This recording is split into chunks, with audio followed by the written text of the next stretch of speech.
Buenas tardes. En el día de hoy tengo a Lilibet Zambrano.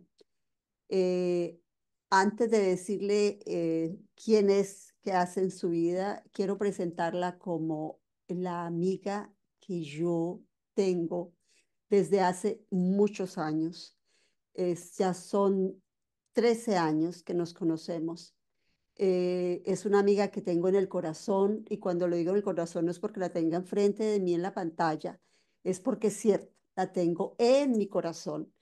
Siento por ella un afecto enorme, una gran admiración, un enorme respeto. Y yo sé, ella lo va a decir, pero yo lo sé, que ese afecto y esa admiración y ese respeto es completamente mutuo. Ella y yo tenemos una amistad muy linda, muy hermosa. Y tuve la oportunidad de conocerla personalmente en Unieste, que es una universidad de Cascavel en Brasil, en el 2011 y después estuvimos nuevamente juntas en el 2012 en la misma universidad, en congresos, en dos congresos, y las dos fuimos invitadas por la universidad y tenemos en común un gran intelectual, un gran académico con el que hemos trabajado juntas, seguimos trabajando juntas, que es el profesor Antonio Donizetti da Cruz. Y a él mis reconocimientos, mis agradecimientos, porque a través de él es que estoy hoy nuevamente con Lilibet Zambrano en esta entrevista. Voy entonces a contarles quién es la gran invitada que tengo en el día de hoy. Lilibet Zambrano es venezolana.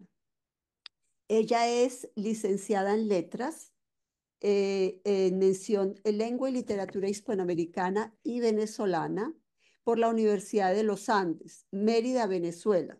La Universidad de los Andes hay en Colombia, esta es la Universidad de los Andes en Venezuela. Tiene un magíster en literatura iberoamericana por el Instituto de Investigaciones Literarias Gonzalo Picón Febres de la Facultad de Humanidades de Educación de la Universidad de los Andes, igualmente de Venezuela.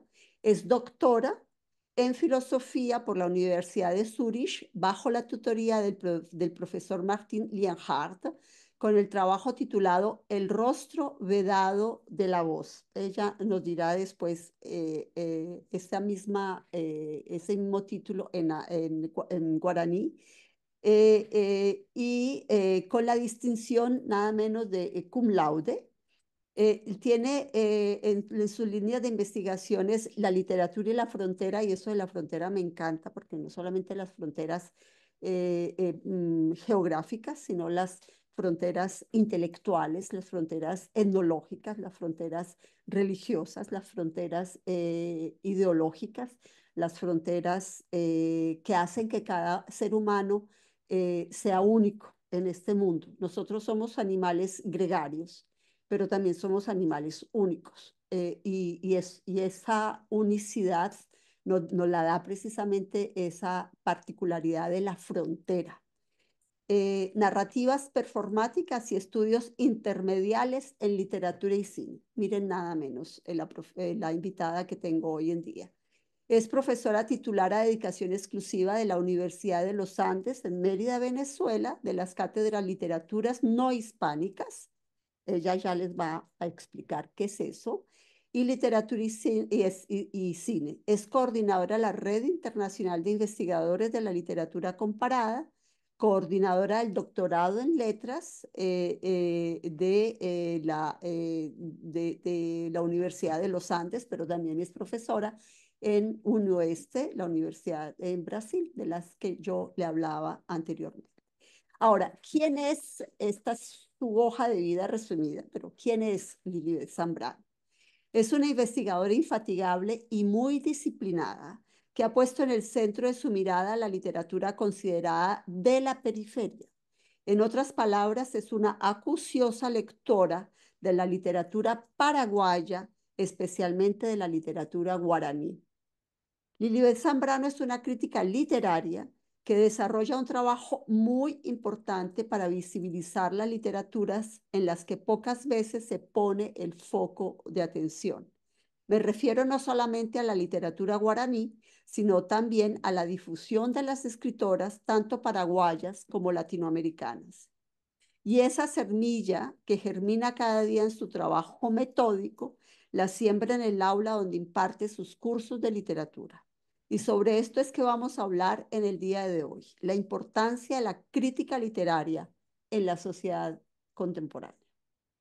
Lilibet Zambrano, es un inmenso privilegio tenerte hoy en este programa de entrevistas. Yo sé que para ti no es fácil sacar esta hora que me estás dedicando. Mil gracias. Bienvenida a mi programa. Muchísimas gracias, querida Berta. Realmente tus palabras me emocionan. Ya vengo emocionada desde que hiciste la invitación para esta entrevista. Yo te decía que encontraba realmente en tu entrevista una posibilidad para dialogar maravillosa, ¿sí? Y sí, eres una gran amiga, muy querida amiga, además de que te admiro por tu trabajo crítico, por tu trabajo creativo, por todas esas iniciativas maravillosas como esta, ¿no? Que tienes.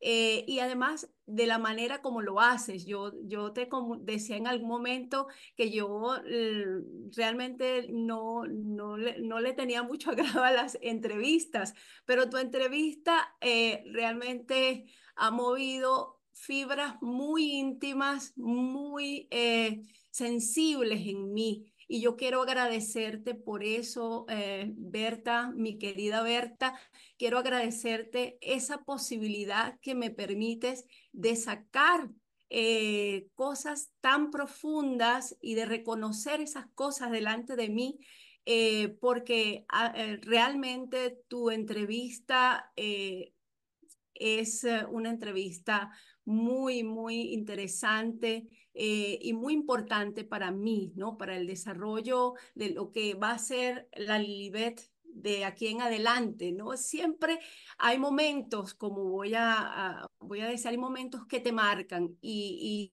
desde que te conocí, mi vida quedó marcada, ¿no? De una manera maravillosa por tu vida, ¿sí? O sea, que somos dos existencias que entramos en diálogo desde el primer momento en que nos conocimos y eso me parece un regalo de la vida y que hay que celebrarlo todos los días, a cada instante. Y yo celebro esta maravillosa amistad, Berta, de verdad, porque dialogar contigo ha sido y es algo muy importante. Tú eres una gran interlocutora para mí y nos une cosas muy profundas, ¿no? Que nuestras pasiones más íntimas, más fuertes dentro de nosotras y eso me parece maravilloso. Y me parece maravilloso también porque estamos constatando, ¿sí? Que podemos dialogar nosotras de una manera potente y podemos crecer y desarrollarnos de una manera insospechada. Y eso es la revelación que tu existencia, que tu producción tiene para mí. Por eso te agradezco profundamente con el corazón esta oportunidad, esta valiosa oportunidad para dialogar y que va a ser eso, ¿no? Un diálogo, una conversación amena de dos personas que se quieren mucho y que se respetan mucho y que se admiran mucho. Así que también agradezco al profesor Antonio Donizetti porque gracias a él nosotras pudimos encontrarnos en la vida. Él ha sido un ángel para nosotras y siempre un amigo muy querido que siempre nos ilumina, ¿no? Y ha iluminado nuestras existencias con su propia existencia. Así que yo tengo que celebrar en este momento, también como tú, que justamente el profesor Antonio Donizetti nos haya puesto en el camino, ¿no? Nos haya hecho encontrarnos y permitirnos esto que tenemos ahora, ¿sí? Esta amistad maravillosa que tenemos ahora. Así que muchísimas gracias de verdad por tu invitación, porque tiene un impacto que tú no te imaginas en mí, tiene un impacto maravilloso. Así que van a perdonar si me emociono mucho con esta entrevista. Muchísimas gracias, mi querida Berta, de verdad, muchísimas gracias. Gracias a ti. Vamos entonces a dar inicio a las preguntas, Lilibet. Tú eres posiblemente, si no la única, crítica literaria latinoamericana, no hablo de las críticas paraguayas, que se interesan por la literatura guaraní. Y tengo entendido que llegas a ella por tu profesor Martín Nijard de la Universidad de Zurich, Suiza. Es decir, es gracias a un profesor europeo que te interesas no solo por el Paraguay, un país que estuvo en la cuasi periferia de los estudios literarios, a no ser que se leyera y estudiara Yo el Supremo, de Augusto Roa Bastos, o algunos otros que como tú tuvimos el privilegio de conocer al profesor Rubén Valegro Saguier, que fue también mi profesor. ¿Cómo fue esta aventura personal, humana, lingüística y literaria en la que decidiste embarcarte hace unos 20 años? ¿Cómo una venezolana se interesa por un mundo completamente ajeno a su cultura e idioma? Antes de darte la palabra, cabría recordar para los oyentes que no estén enterados que el Paraguay es el único país de América Latina que tiene dos idiomas oficiales, el castellano y el guaraní. Háblanos un poco sobre esta rica experiencia vital e intelectual que asumiste con tanta paciencia y disciplina. Muchísimas gracias por tu pregunta. Es una pregunta, como te he dicho, muy sensible, ¿no? Para mí, porque realmente toca fibras muy íntimas de mi desarrollo, ¿no? Como ser humano y como académica, como investigadora, fundamentalmente. Sí, en efecto, como tú has dicho, yo llegué yo llegué a la literatura a la literatura paraguaya en guaraní, a la literatura en guaraní de este país tan maravilloso como es Paraguay, gracias a Martin Lienhard. Y Martin en realidad es un profesor, un ser humano y un intelectual maravilloso porque él supo descubrir en mí cosas o hacer que yo tomara conciencia de muchas cosas de las que habían sido parte de mi formación, ¿sí? Y que realmente tenía que replantearme, ¿no? A partir justamente de mi propuesta para él. La primera propuesta que yo le hice de investigación fue justamente trabajar lo que sería el universo cuentístico de Augusto Roa Bastos. Y él, que es tan valioso en esto como tutor, solo me hizo una pregunta. Recuerdo que nunca me negó la posibilidad de realizar este trabajo, pero sí me hizo una pregunta que me hizo repensar la posibilidad de este trabajo. Y esa pregunta es, ¿tú crees que Augusto Roa Bastos representa la literatura paraguaya? ¿Sí? En qué medida este autor podría representar a la literatura paraguaya? Claro, aquí ya se me abría un espacio, ¿no? Una dimensión que yo no había considerado y era la cultura, ¿sí? el país, en primer momento el país. Yo no, cuando uno pensaba Augusto Roa Bastos, y esto lo discutí, lo he discutido con varios paraguayistas, el, cuando uno pensaba en Robasto, uno nunca pensaba en un escritor paraguayo, sino que uno pensaba en un escritor latinoamericano. No tenía conciencia de lo que era realmente el país, la cultura y toda la complejidad, ¿no? de esa literatura.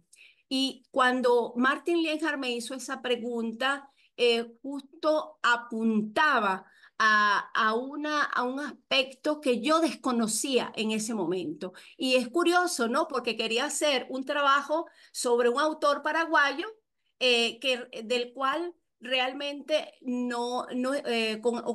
digamos, con una escritura que realmente no tenía ninguna, digamos, ningún conocimiento claro, ¿no? Porque estaba, digamos, desconectando la obra de la cultura y no había una comprensión en realidad de lo que esa cultura representaba, ¿no? Dentro de esa escritura. Entonces, claro, esta pregunta que además vino con algo muy importante y es que me dijo, esta investigación va a ser la investigación de tu vida, porque un doctorado debe ser un trabajo contundente, ¿sí? Y lo digo así en mayúscula, contundente, porque así ese énfasis me hizo Martin Lienhardt. Y justamente yo llegué, salí no, él me dijo simplemente, te invito a que leas otros autores. Y me empezó a nombrar Rubén Vareiro Saguier, Juan Bautista Rivarola Mato, René Ferrer. Bueno, pero tú eres la investigadora, me dijo, ¿no? Tú eres la investigadora y bueno, ese camino lo tienes que andar tú. Entonces ya ese camino lo tienes que recorrer tú.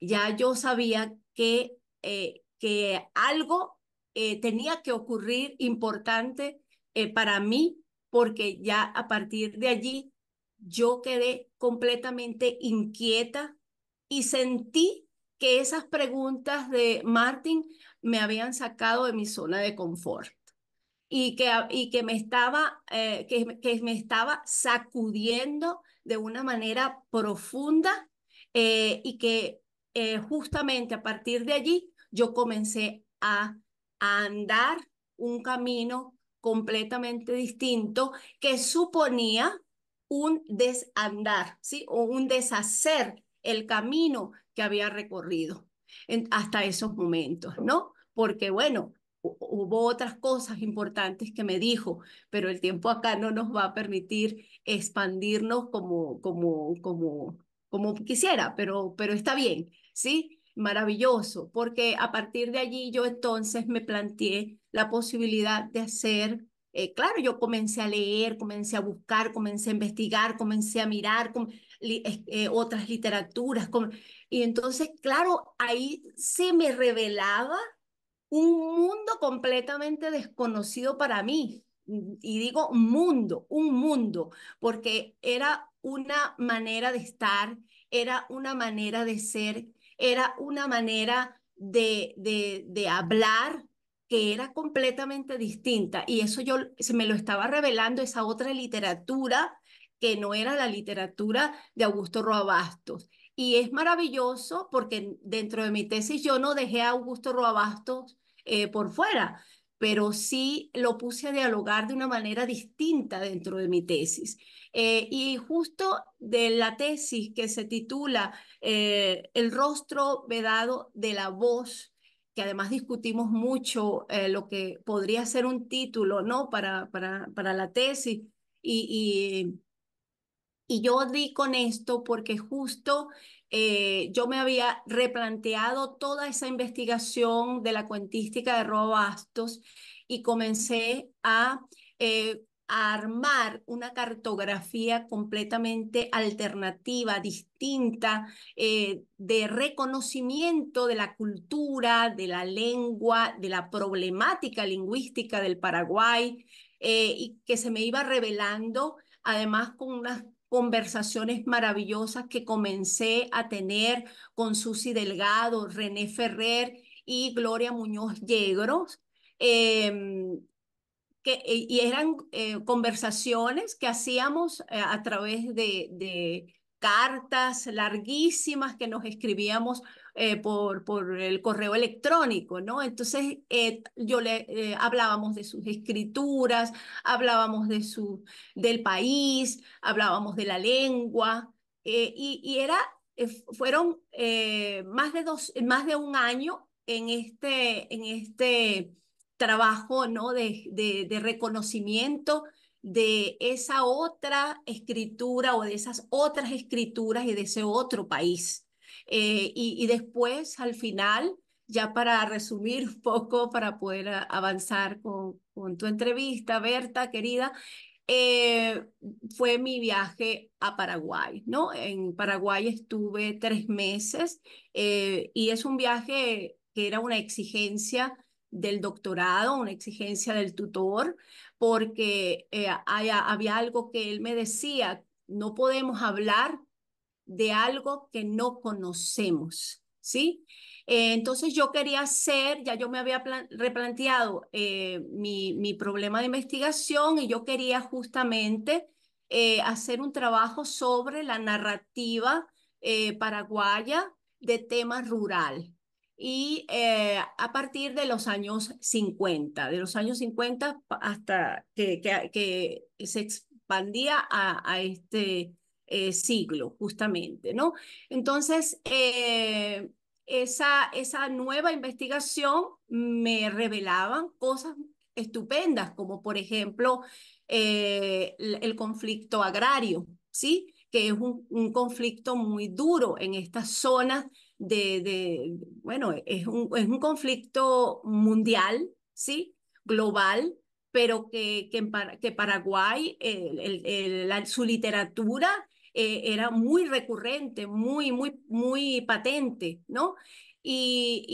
Bueno, yo realicé ese viaje al Paraguay. Antes de irme al Paraguay, tuvimos una sesión, Martin Lienhardt y yo, maravillosa, donde él justo me hablaba de cómo era que yo tenía que recoger toda la información, cómo me tenía que comportar yo allá, ¿no? Entonces, ya sabemos que él hace historia oral y todos esos procedimientos de la historia oral fue lo que yo logré. Tengo muchísimas grabaciones, cosas maravillosas que gracias a tu entrevista, Berta, estoy volviendo a retomar, ¿no? Porque es un material valiosísimo, que es importantísimo, porque yo, como el mismo Martín decía, no es sabemos que los estudios literarios no suponen trabajos de campo, pero tu trabajo amerita un trabajo de campo. Y efectivamente yo fui al Paraguay y mis viajes al interior del Paraguay me tuvieron que enfrentar, ¿no? Con esa realidad, esa triste realidad del monocultivo de la soja, por ejemplo, de la agricultura mecanizada, de la anulación del campesino en el campo, y de una serie de situaciones conflictivas que amenazaban la soberanía territorial, la soberanía lingüística de estas comunidades. Y yo tuve que hacer trabajo, sí, yo me fui a unas comunidades indígenas en Guaraní, estuve con ellos, me enfrenté a a un menonita, ¿sí? A un llamado paraguayo Es un grupo supremamente fuerte en Paraguay y en muy Bolivia y ahorita fuerte en Colombia. y muy Muy peligroso, peligroso, sí. muy peligroso. Yo estaba realmente, por eso te digo que es la experiencia de mi vida, porque yo descubrí que un trabajo comprometido es un trabajo en el que tú entregas todo tu ser de una manera auténtica. Y mis conversaciones con los indígenas, con esas comunidades que yo tuve que ver toda esa realidad, ¿no? Cómo sus aguas están contaminadas y cómo están enfermos gracias a estas aguas contaminadas, sus animales muertos. Bueno, una situación que es realmente triste. Yo viví todo eso con ellos y estuve en unas comunidades también sin tierras que viven al borde de estas grandes haciendas, que son territorios, son tierras de ellos que han sido apropiadas por estos menonitas, por estos brasiguayos, llamados brasiguayos. Eh, Son dos grupos, ¿no? Muy fuertes allí. Bueno, fue una experiencia muy terrible, pero también una experiencia muy grata cuando por primera vez me monté a un colectivo, como les dicen en Paraguay, para ir de Asunción a San Pedro, ¿no? En el interior del país, y veo por primera vez a una chipera, ¿sí? Una mujer maravillosa, hermosa, que se me reveló como un poema, con su cesta vendiendo sus chipas, y yo de una vez pensé en Roabastos, ¿no? En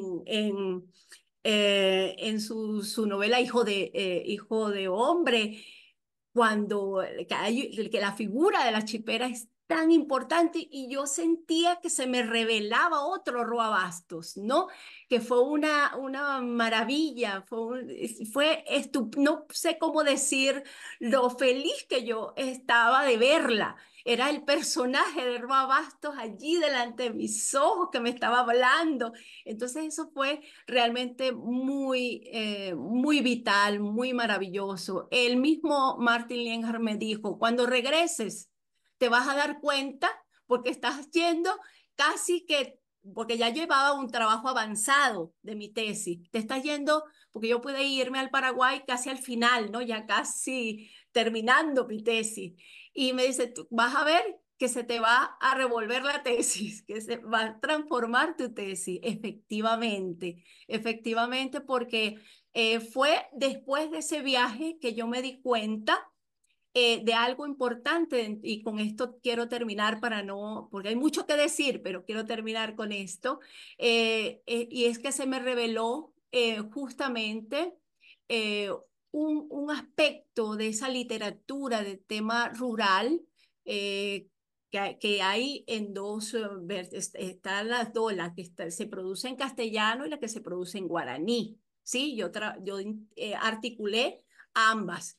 Y yo me di cuenta de algo importantísimo, y era la cuestión de la voz subalterna, ¿no? Por eso el rostro vedado de la voz, porque yo trabajo fundamentalmente lo que es la voz. ¿En qué medida? Y eso a partir, gracias al texto La voz y su huella de Martin Lienhard, justamente porque es el rastro. Yo iba detrás de los rastros de esa voz subalterna. ¿En qué medida estas literaturas realmente hablaban, en estas literaturas aparecía la voz de subalterno? ¿En qué medida? Y me di cuenta, y gracias a Spivak, ¿no? Con habla el subalterno, esa pregunta que ella se hace, y justamente a partir de dos formas que están dentro de la lengua alemana, Darstellen y Vertreten, ¿sí? El que habla a favor del subalterno y el que habla en el lugar del subalterno. Y entonces aquí se me revelaron cosas importantísimas, porque yo veía que algunas literaturas, aun cuando cuando mostraban al subalterno, por ejemplo, Ramona Quebranto de Michel Agnoni, yo me di cuenta que no era la voz del subalterno, no era la voz de ella, de Ramona, no era la voz de esa campesina que migró a Asunción por buscando, ¿no? Una mejor vida. No era esa voz, no, yo me di cuenta que había una voz una voz dominante y además que hablaba en castellano, ¿sí? Y ni siquiera castellano paraguayo, ni siquiera castellano paraguayo, era un castellano alto, ¿no?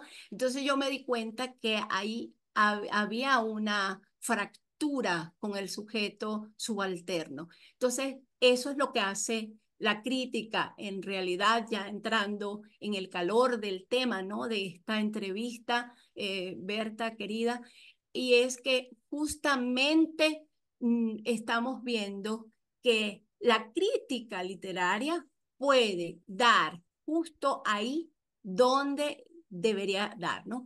Que es justo deconstruir, desmontar eso que llamamos discurso literario, que muchas veces disfraza, ¿sí? Su escritura. Se muestra de una manera, porque esta es una novela que se muestra como la primera novela escrita en Yopará, ¿sí? Que es esa lengua ahí, mezclada del castellano y el guaraní, pero que es completamente en Yopará, es una novela efectivamente completamente en Yopará, pero en la que no habla el subalterno, en la que no podemos identificar la voz del subalterno, ¿no? La huella de esa voz. Por eso es lo que dice Martin Lienhardt, reconocer esas huellas en la escritura que serían para él esas prácticas textuales alternativas.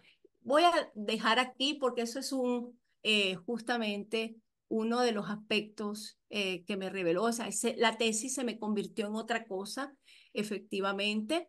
Después de esa visita al Paraguay, después de eso, de ese reconocimiento de la lengua, porque para mí, Berta, cuando yo comencé a caminar por la ciudad en Asunción y comencé a escuchar el guaraní, yo estaba asombrada, maravillada por esa revelación para mí, ¿no? Entonces yo agradecí tanto a Martin Lienhardt en ese momento porque me di cuenta que efectivamente hacer una tesis doctoral sobre la cuentística de Robastos en ese sentido, como yo me lo estaba planteando, era completamente impropia, ¿no? Injusta, ¿no? Para la literatura paraguaya.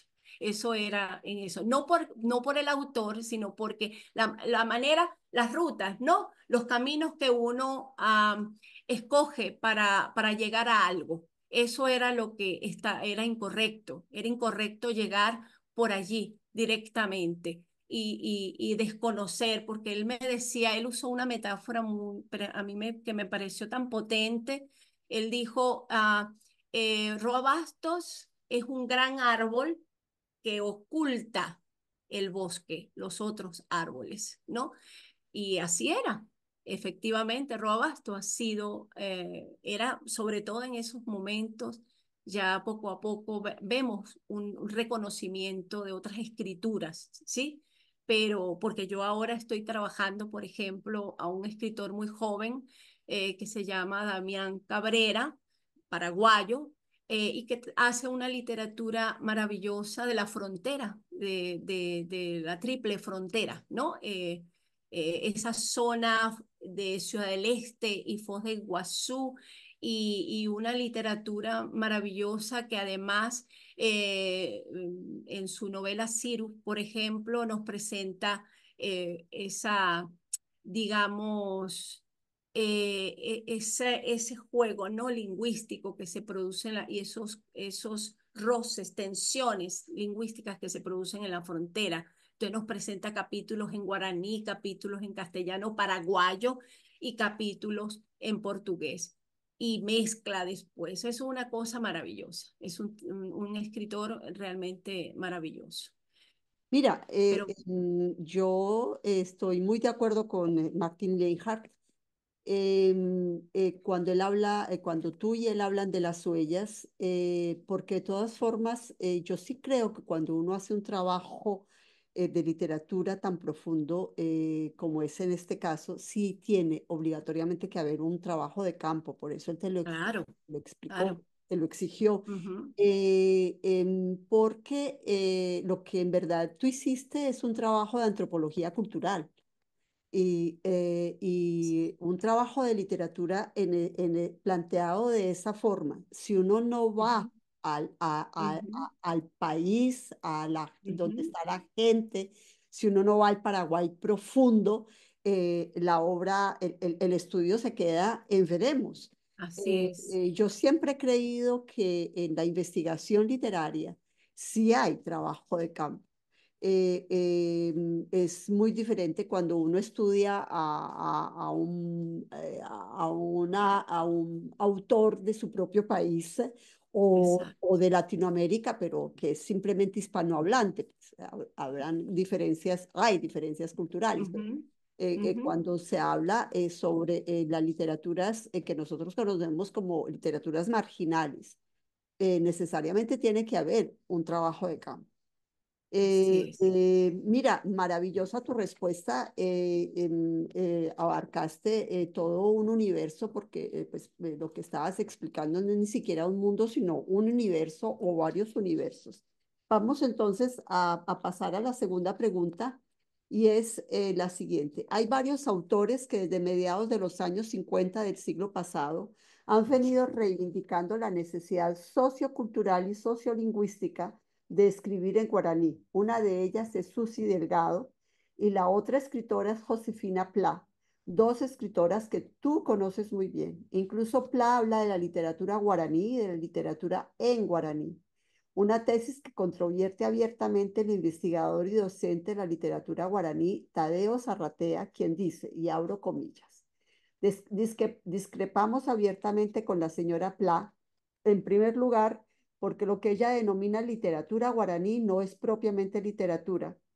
La que se denomina literatura en guaraní, sugerido para la paraguaya, no tiene sentido si no se le adiciona la palabra paraguaya, o sea, si no se dice literatura paraguaya en guaraní y cierro comillas.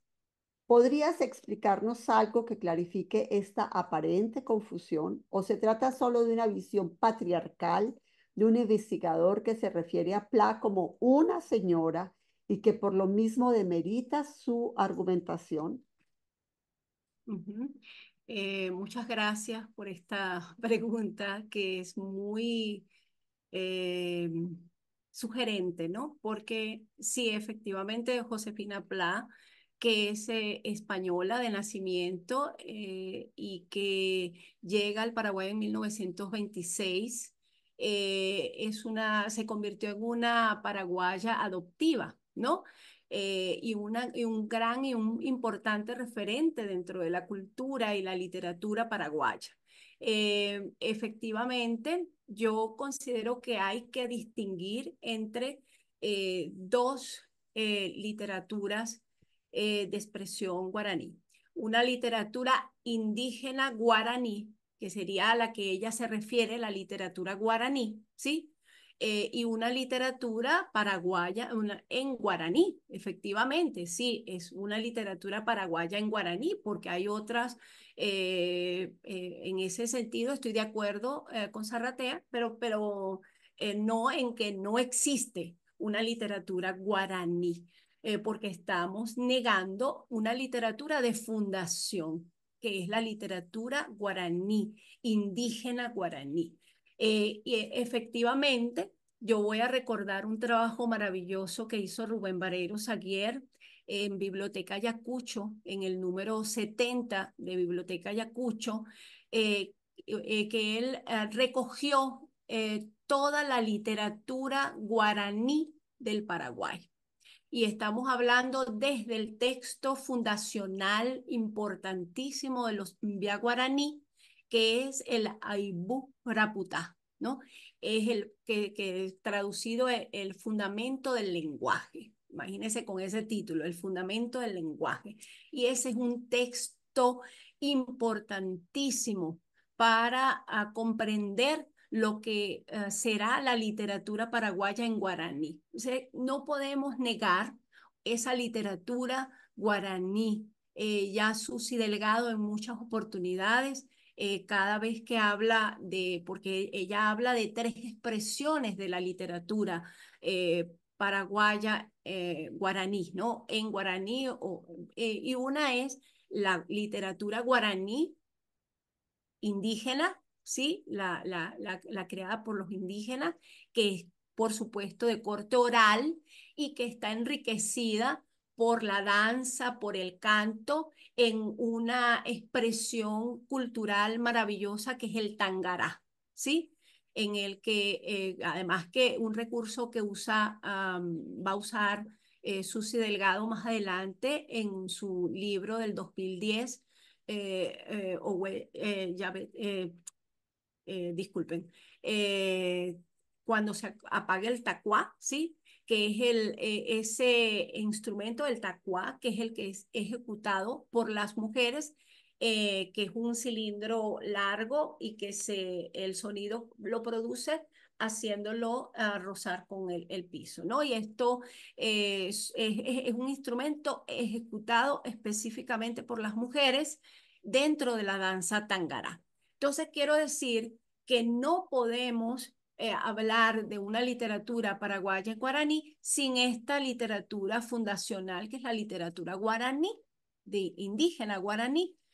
Pero también, por ejemplo, Susi Delgado reconoce a una literatura que viene del canto popular, ¿no? Y eso también es muy importante porque ahí hay una expresión poética en el canto popular, que sería como esa primera transición, ¿no? De la que se alimenta la que será la literatura paraguaya en guaraní. Entonces no estoy, por supuesto, de acuerdo con Tadeo Zarratea, sí, aun cuando su literatura es muy importante, creo que es justo, sensato reconocer esta visión que la escritora Josefina Pla tenía de un reconocimiento de una literatura que por el hecho de ser oral no deja de ser literatura, o sea, porque él habla, él maneja un concepto de literatura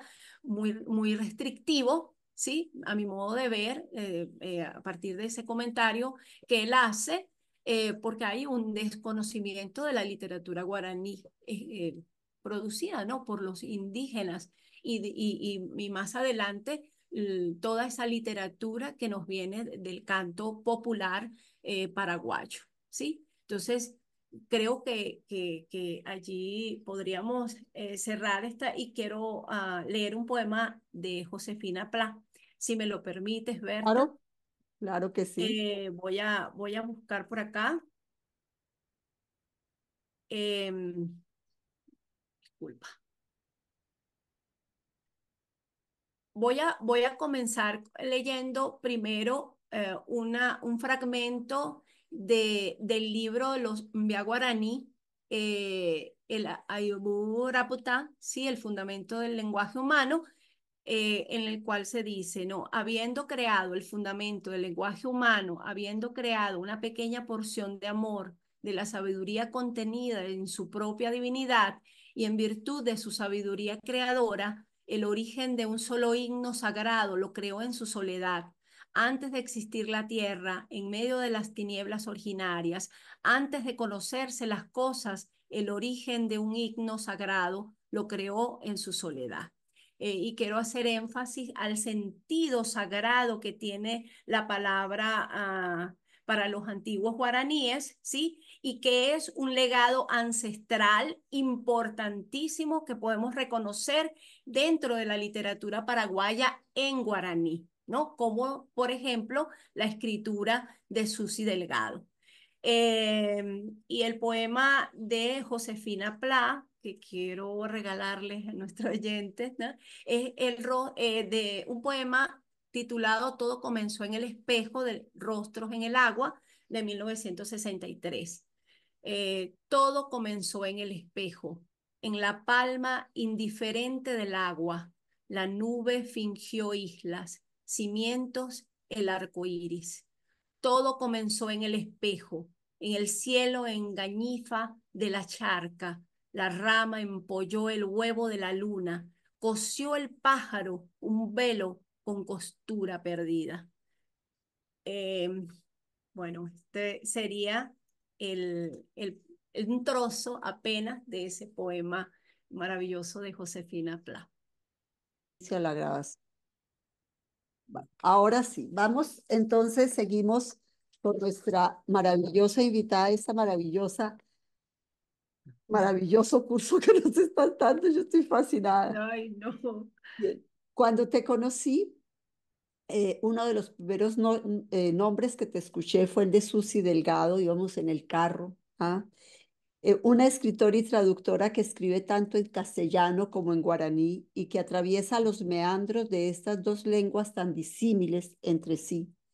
Máxime que cada una de ellas lleva implícita una forma de ver el mundo, de asumirlo y de vivirlo completamente diferente. ¿Podrías explicarnos algo al respecto? Tú ya has hablado mucho sobre eso, pero es, entrar un poco más en el universo, en este caso de Susy Delgado. Sí, sí, bueno, Susy Delgado, yo diría que es una de las escritoras eh, contemporáneas y, ¿cómo diría? En realidad es una de las escritoras para mí con una fuerza impresionante. Su escritura, su producción poética y lo que ella llama sus intentos de escritura en prosa, eh, porque efectivamente es una prosa que está marcada profundamente por la poesía.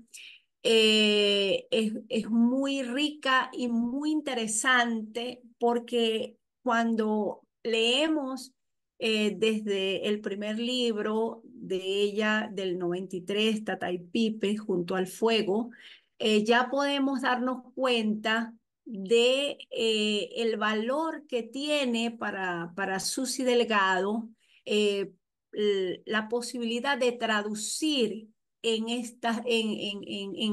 la lengua, ¿no?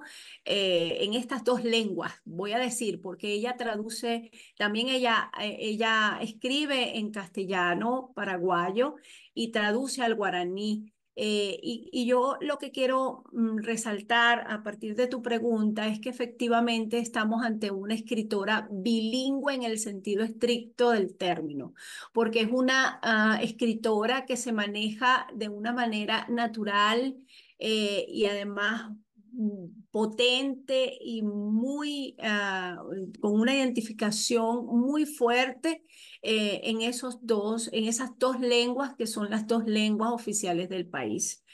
A partir justamente de la Constitución de 1992, ¿no? En la que la lengua guaraní pasa a ser lengua oficial junto al castellano, en este caso, por supuesto, castellano paraguayo, porque vamos a hablar de esas especificidades, ¿no? De la realización de estas lenguas en el Paraguay. Por eso hablamos de un castellano paraguayo, de un guaraní paraguayo. Entonces ella, una de las cosas que quisiera destacar de esta escritora es justamente su rol de traductora. ¿No?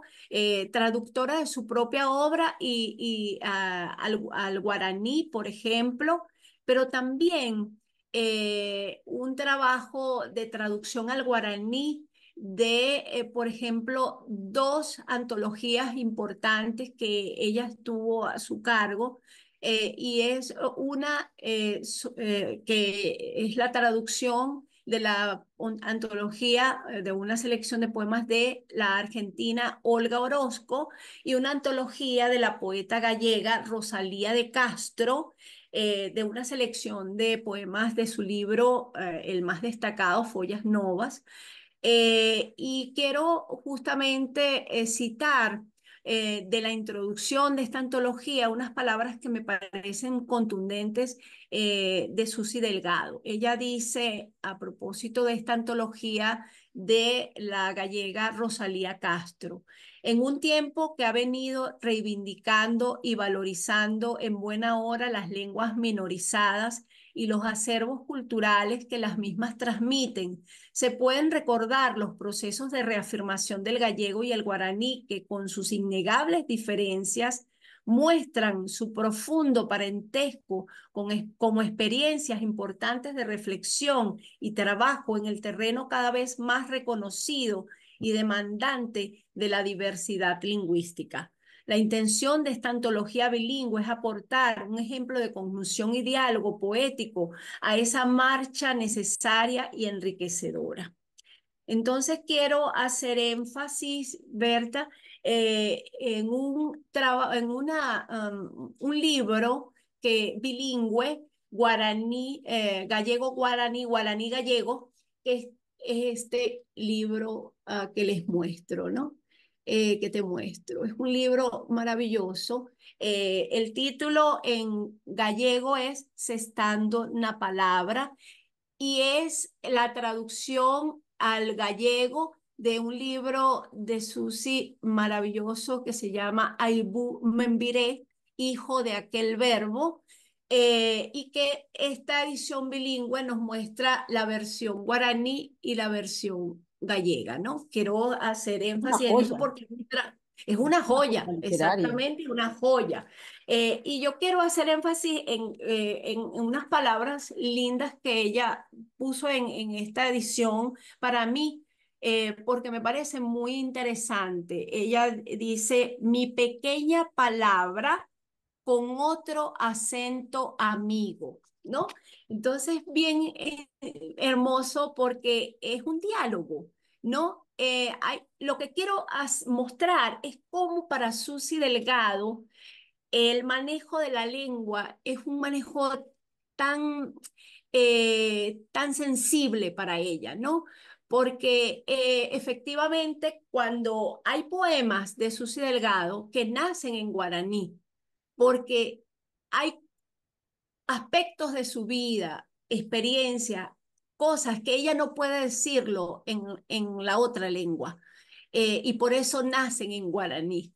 Y hay aspectos de su vida que ella simplemente la expresa en castellano paraguayo, ¿no? Entonces es muy interesante ver cómo la significación que tiene para ella la traducción, esa parte que muy poco se revela de ella o poco se dice de ella, ¿no? Que es su trabajo como traductora, no solamente de sus propios textos, sino también de otros textos, como vemos, con estas autoras con las que entra en diálogo, ¿no?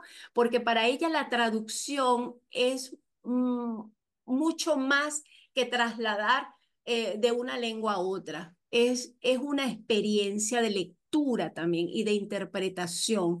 Y por eso a mí me parece muy importante destacar justo en ella este aspecto, porque efectivamente no implica un mero traslado y para ella más bien es el tránsito que se da de una manera natural y que es una experiencia incluso de vida, ¿no? De escritura como tal. La traducción es como escribir el poema dos veces, ¿sí? Para ella, cuando No solamente pasa del escribirlo, sino castellano al recrearlo, guaraní. porque no solamente escribirlo, sino Ajá, recrearlo, porque una traducción exacto, es exacto. recrear un poema, sobre todo en dos lenguas que son completamente disímiles entre sí. Es, una cosa muy diferente es Así el es. castellano al gallego, al castellano a una lengua guaraní.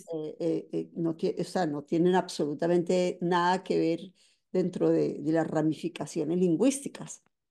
Así es, Berta. Efectivamente, yo le decía que yo en algún momento le dije que para mí leerlo escuchar, incluso escucharla a ella, leerlo en castellano para hoy y después leerlo en guaraní eran dos experiencias completamente distintas, porque claro, había hay una musicalidad de las Claro. lenguas, hay un ritmo de las lenguas, y toda lengua, como dice Gadamer, toda lengua es una sección de mundo, ¿no? Y es también una forma, cada lengua interpreta el mundo. Entonces, si efectivamente ella, hay cosas en las que ella no puede decir en castellano, por ejemplo, y las dice en guaraní, sí, porque nacen, porque surgen, porque urge porque no se pueden decirlas en decir de otra guaraní. forma. Porque tú y yo que Exactamente. somos bilingües, bueno, tú eres Ujú. políglota, sabemos muy bien que Bueno, hay muchas cosas que nosotros no podemos decir en castellano y viceversa. ujú, Cuando estamos hablando exactamente. la lengua que hemos aprendido, hay momentos en que no podemos expresarnos sino en nuestra propia lengua, que es la lengua materna. eh, eh, em, Ujú. la sensibilidad, la profundidad del conocimiento pasa por la lengua. eh, Así es. y precisamente por la musicalidad de cada lengua. Y además cada Ujú, palabra pues tiene una significación supremamente precisa ujú, en la lengua que uno habla, en la lengua materna, máxime si la persona es bilingüe desde antes de nacer, ¿no? Entonces ujú, tiene dos formas de pensar y de concebir el mundo, de cogitare, del ujú, pensamiento, ujú. que son supremamente complejas. Sí, así es, Berta. Hay algo que quiero, además, para cerrar, decir a propósito de esta pregunta que me haces, y es que yo mencionaba hace un rato que no me llegó en guaraní en el momento, pero es Ogüe Llave Tacuapu, que es cuando se apaga el tacuá. Un libro del 2010 muy importante porque a partir digamos, a partir de este libro, ella articula lo que son varias formas, ¿no?, de presentar la lengua. O sea, hay poemas de este libro que efectivamente, articulados por una voz femenina, escrita en la cultura guaraní por medio del ritual ancestral del tangará, la mujer que ejecuta el tacuá, ¿sí? Que es lo que yo les decía, el instrumento que solo ejecutan las mujeres en la danza tangará. Estamos ante un poemario en el que, por ejemplo, ella nos presenta una alternancia de voces de diversas maneras, ¿no? Respondiendo sin duda alguna a procesos de enunciación diferenciados, como por ejemplo una voz que se expresa en guaraní, una voz en castellano paraguayo, otra voz de un sujeto híbrido que se manifiesta en castellano y guaraní de modo simultáneo, pues emplea ambas lenguas en un mismo registro, porque no es capaz de hablar ni en guaraní ni en castellano. Y finalmente una voz de un sujeto que ya ha perdido la identidad lingüística guaraní y que desconoce por completo la lengua que fue suya. En este libro, ella nos habla de muchas amenazas, ¿no? De las amenazas del olvido, las amenazas de la soberanía territorial y fundamentalmente la amenaza de la soberanía lingüística, ¿no? Y quiero terminar esta respuesta con un trozo de uno de los poemas de este libro. Yo no hablo en guaraní, de Viró. Yo no soy indio, tabú. Kwa Katun Nebu. Yo no ando por el monte, Tecoreí. Yo ando por la ciudad, Ha Urei. Ando de balde, Sapú, Apu A. Como de balde, Sapú, a mimí. Duermo de balde por Airaí. Que es esa fusión, ¿no?, de la lengua.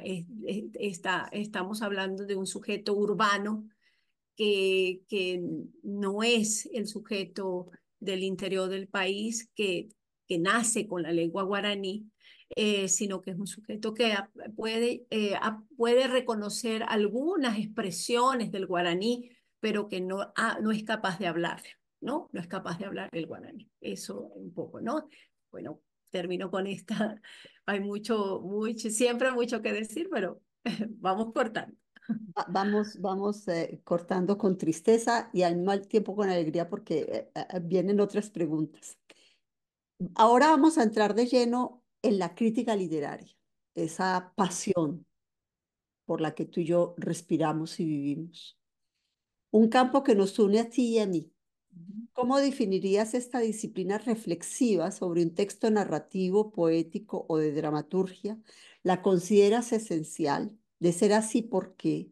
¿Qué le dirías a uno de los tantos escritores que denigran de nuestro oficio y al mismo tiempo nos envían sus obras para que las elogiemos? Y esto del elogio lo digo porque a ninguno le gusta un artículo y menos un ensayo de largo aliento en el que expliquemos por qué consideramos que su obra es mala. Una pregunta muy importante, querida Berta, la verdad, porque efectivamente yo considero que la crítica literaria, voy a usar el término de comprometida, ¿sí?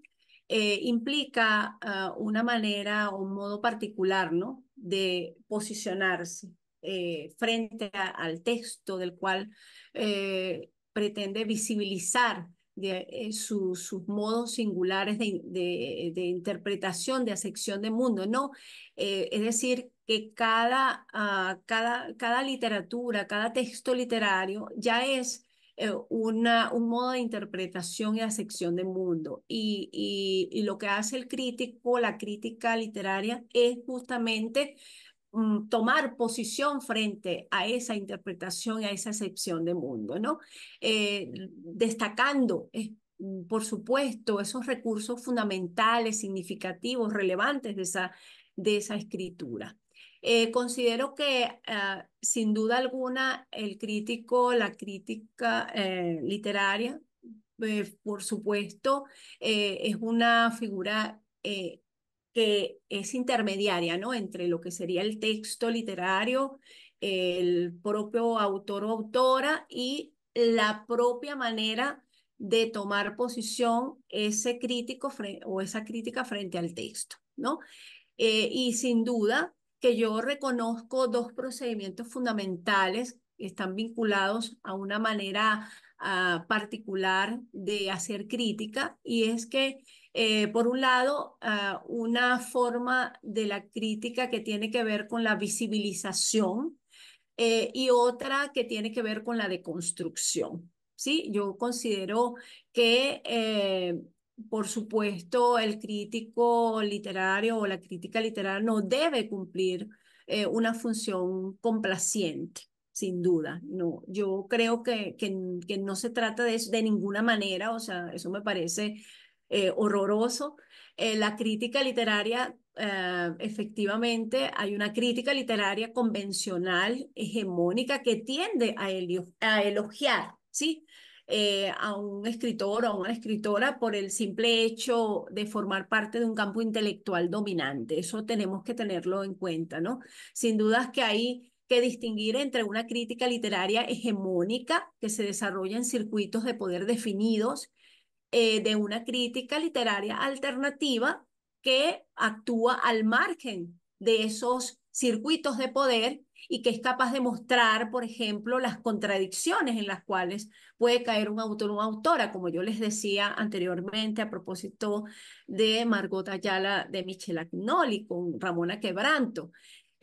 Yo considero que la crítica literaria es fundamental porque sin duda a través de ella podemos llevar a cabo unos procesos significativos de reconocimiento, de visibilización de unas prácticas literarias discriminadas, olvidadas o borradas por el simple hecho de no complacer a estos circuitos hegemónicos de poder, ¿no? De que existen dentro de lo que, por ejemplo, sin duda alguna, Pierre Bourdieu llama los campos intelectuales, ¿no? Los campos académicos. Entonces, sin duda, para mí ha sido muy importante, y vuelvo a repetirlo, el trabajo, los diálogos que he tenido con Martin Lienhard, todo lo que yo he podido explorar a través de su libro La voz y su huella, a propósito de lo que él considera como prácticas textuales alternativas, porque él en La voz y su huella hace una crítica literaria completamente distinta, ¿no? Que es una crítica además transdiscursiva, transdisciplinaria, tú acotabas el hecho de el corte antropológico cultural que tiene mi trabajo, ¿no? Efectivamente. Y eso es gracias al trabajo, digamos, transdisciplinario, ¿no? Que aprendí a hacer a través del trabajo de Martin Lienhardt. eh, que cómo esa crítica literaria a partir del oficio, ¿no? De su crítica puede dar cuenta justamente de los rastros de la voz. Y ya sea para mostrar cómo se oculta detrás de unas máscaras hegemónicas de poder, o ya sea para reconocer de qué modo la voz es capaz de poner al descubierto, a pesar de los intentos de los circuitos culturales dominantes hegemónicos, su propia habla, ¿no? Su propio discurso. Y en este sentido, a mí me parece que todo crítico, crítica literaria debe tener la capacidad, como diría el comparatista italiano Armando Nishi, de descolonizarse. Y esta descolonización para Nishi implica la necesidad de desestructurar nuestro sistema de pensamiento, ¿no? Desestructurar nuestros modelos de pensamiento, porque tenemos muchos prejuicios en relación a muchas cosas. Por ejemplo, la escritura de autoría femenina. Muchas veces es la crítica literaria, digamos, de corte predominantemente masculino, tiende a borrarla a desacreditarla por el simple hecho de ser escrita por una mujer, ¿no? Pero al mismo Homosexual o por o, un negro o por o, un indígena o por exactamente, o ya sea una escritura asexual. indígena, una escritura, eh, claro, por supuesto, ¿no? Todas esas escrituras periféricas, como tú lo has señalado, que han sido anuladas. Y yo creo que la crítica literaria es fundamental en este sentido, o sea, cumple un rol fundamental y debe cumplir un rol fundamental en este sentido. Por eso hablaba de ese doble proceso importantísimo que es el de la visibilización y el de la deconstrucción, ¿no? Una crítica que últimamente por allí han llamado de saboteo, ¿sí? De sabotear justamente estos circuitos hegemónicos de poder que condicionan las escrituras, ¿no? Y al mismo tiempo condicionan su modo de visibilizarlas, ¿no? Porque puede que estén visibilizadas, pero negativamente también, de manera peyorativa. Y eso también la crítica literaria, por eso digo comprometida, debe darse cuenta de esos procedimientos inadecuados, restrictivos, que se producen. Por eso para mí esta idea de Armando Nishi como comparatistas, ¿sí? Debemos descolonizarnos porque los mismos prejuicios existen en relación con los vínculos entre la literatura y el cine, siempre lo digo a mis estudiantes. Por eso el concepto, los términos de adaptación, por ejemplo, deben ser desmontados, ¿no? Deconstruidos, porque son conceptos que se basan en criterios de fidelidad y que anulan la expresión del otro arte de alguna forma, ¿no? Entonces, un poco eso, creo que podría cerrar, podríamos seguir conversando y Podríamos seguir, citando pero un montón. a mí lo de la deconstrucción de un texto literario me parece supremamente claro, supremamente necesario, solo que la gente no conoce ni quiere reconocer. Yo digo que un crítico literario es como un cirujano. Uno coge un Sí, bisturí y corta el texto en diferentes capas y después lo tiene que volver a reconstruir, solo que así uno lo es. reconstruye de una forma diferente que puede ser Ujú. apreciada por el autor o por la gente o puede no serlo, ¿cierto? Pero como Ujú. bien dices, la función del crítico literario no es la de agradar, no es la de bajar la cabeza, No, sino la no. de poner el dedo en la llaga y decir Ujú. que un texto es bueno o por qué no lo es. Y para eso tiene que deconstruirlo, para eso tiene que cortarlo en infinitas capas y volverlo a armar. Como un Así puzzle, ¿no? sí, ¿Cierto? así es. Sí, bueno, Sí. ya seguimos entonces avanzando. Y ya para terminar, me gustaría que nos hablases un poco sobre tu labor como académica, tanto en el Seminario de Literatura y Medios Audiovisuales que dictas en la Universidad de los Andes, Mérida, Venezuela, repito, dentro del marco del doctorado en literatura, como los seminarios que dictas en la maestría y doctorado de UniOeste en Cascabel, Brasil. Ujú. Bueno, esta es una pregunta eh, es importante porque da cuenta de lo que estoy haciendo en la actualidad o desde hace unos años para acá y que es trabajar en la relación de la literatura con los medios audiovisuales, que forma parte de una dinámica intermedial, transmedial, ¿sí? Y este curso es un curso que estamos terminando un segundo módulo. Un primer módulo fue para mostrar ciertas herramientas de análisis en la relación, ¿no? En el trabajo comparatístico de transposición fílmica, sí, o transposición audiovisual.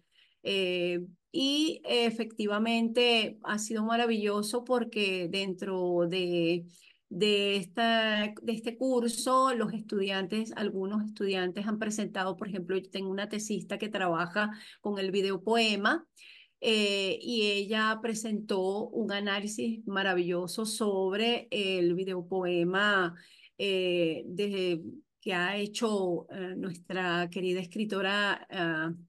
Maya Quiché, guatemalteca, Rosa Chávez, y ha sido muy interesante porque ella trabaja justamente con ese formato del videopoema y para marcar cómo dentro de esta, digamos, de estas formas intermediales, de esta forma intermedial que conjuga el vídeo con el poema, ¿sí?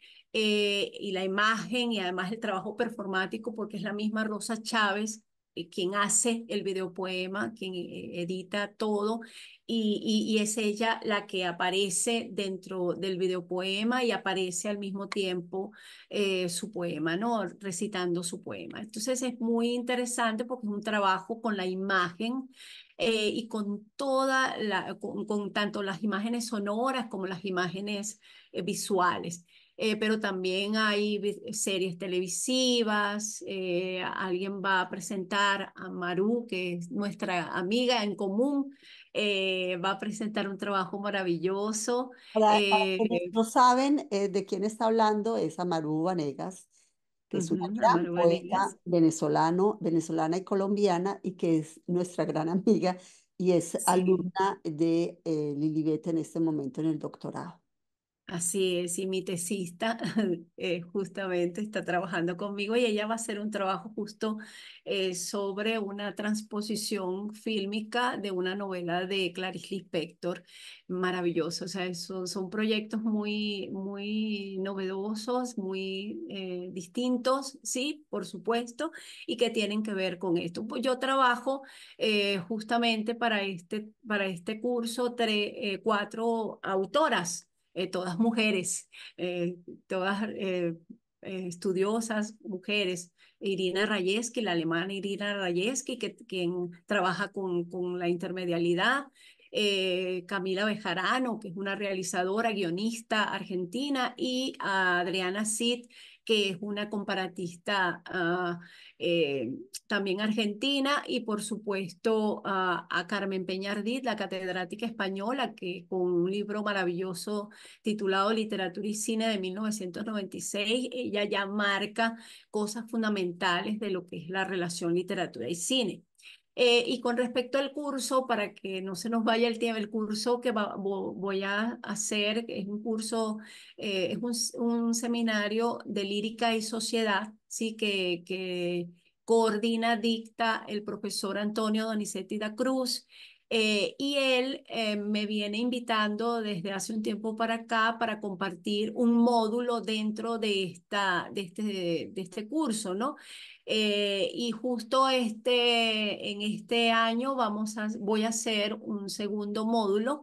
Él se encarga del primer módulo y el segundo módulo justamente voy a trabajar, son 3 sesiones, una sesión primera en la que trabajo a Susy Delgado, sus últimos libros en realidad, una segunda sesión que trabajo a la escritora eh, Maya Quiché, Rosa Chávez, pero un proyecto muy interesante de escénica poética llamado Aguas.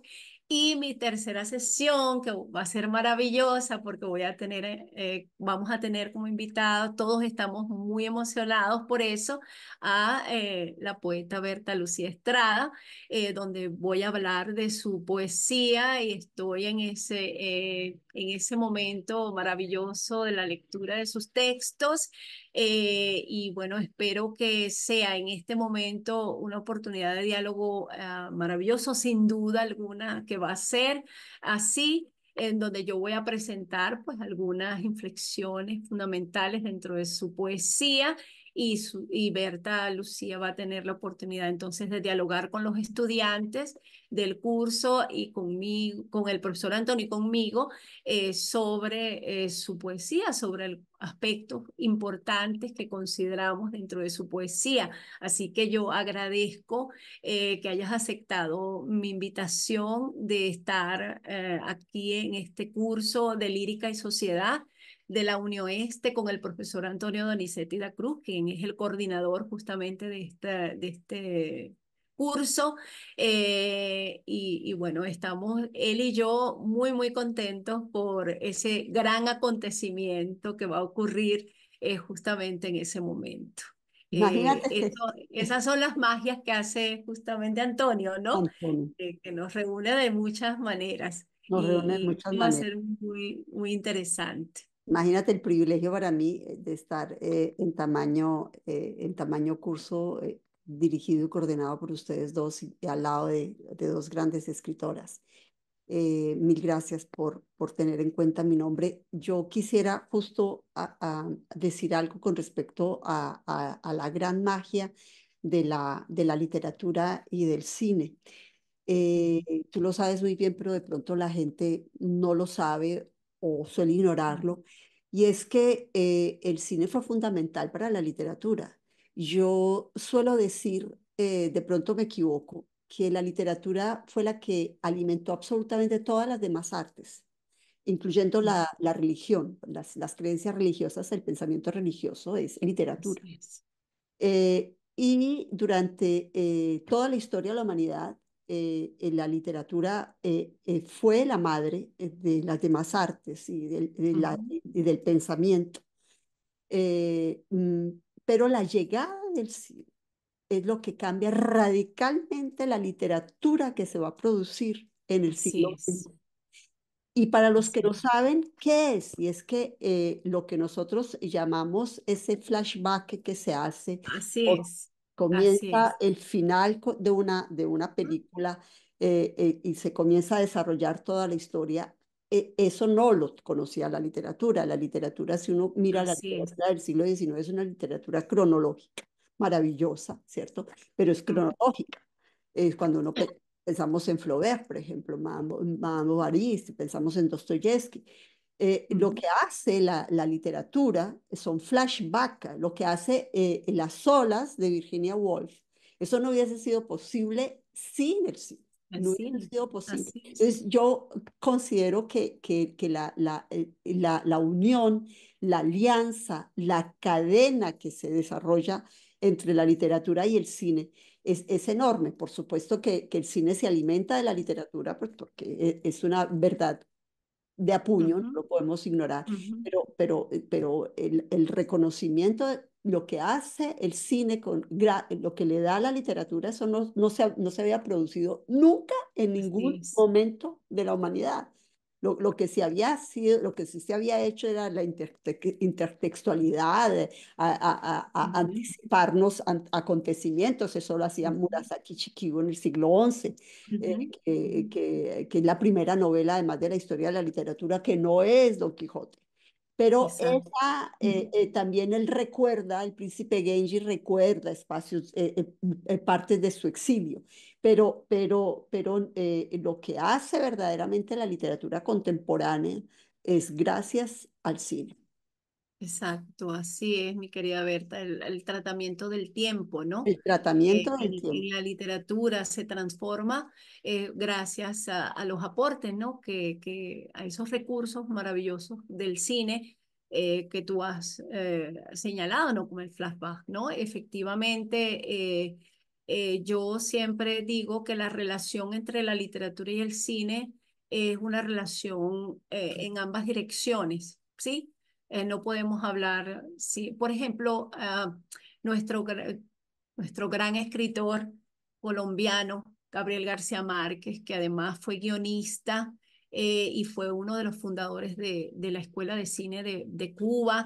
De Eh, Aguascalientes, creo que se llama. sí, sí, y entonces, exactamente. Entonces, imagínate que él escribió su cuento, La Cándida Heréndira, ¿sí? Y su De Abuela desalmada. desalmada. Entonces, ese texto lo escribió después de la película después de haber escrito el guión para la película. Entonces es muy interesante porque él justamente insistía en eso, en que están Respecto a eso, unidas, y ¿no? ya además que ya se nos acaba el tiempo, nos quedan 2 minutos 10.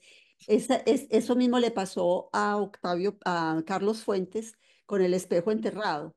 Él Así es. escribe ese maravilloso ensayo que es El espejo enterrado, después de Ajá. haber hecho las 5 horas que se hizo para Sí, la televisión sí, española sobre el espejo enterrado. impresionante. No lo lleva a la Así es. imagen y después escribe el ensayo. Y para mí el ensayo es todavía más superior, muy Más, superior sí, sí.